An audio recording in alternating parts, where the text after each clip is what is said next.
ये लड़की अभी काम से लौटी है और सामने एक जोकर आ गया। उसने बिना कोई भाव दिखाए अपना हाथ जेब की ओर बढ़ाया और हवा में से फोन निकालकर बोलने का अभिनय किया। धीरे धीरे उसने हाथ कान की ओर ले जाया और तभी उसके पास का फोन बज उठा। जोकर ने उम्मीद से सिर हिलाया और लड़की ने सहयोग करते हुए फोन उठाकर उसे अभिवादन किया।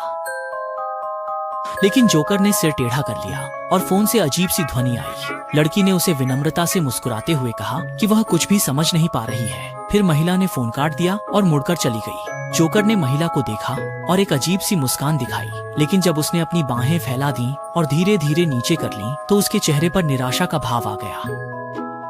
लड़की बेंच पर बैठकर ट्रेन का इंतजार कर रही थी, लेकिन उसने मुड़कर देखा और चौंक गई। अब अचानक से आए जोकर ने उसे अचंभित कर दिया, लेकिन जैसे ही लड़की ने अपनी बांह नीचे की, जोकर ने उसकी नकल करना शुरू कर दिया, मानो वह आईने में देख रही हो।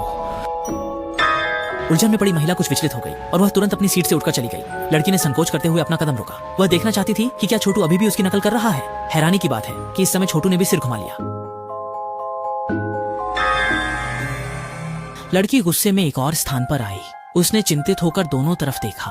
अंततः उसे वह जोकर नहीं दिखा। लड़की ने अपने आप को सांत्वना देने के लिए एक सेब निकाला, लेकिन अगले ही क्षण जब उसने सिर उठाया तो उसने देखा कि वह जोकर फिर से सामने आ गया है। लड़की को अचानक बहुत ही निराशा महसूस हुई, पर जैसे ही उसने फिर से सेब खाने की कोशिश की, लेकिन अगले ही पल जोकर ने हाथ उठाया और लड़की के हाव भाव बिल्कुल उसी के जैसे थे।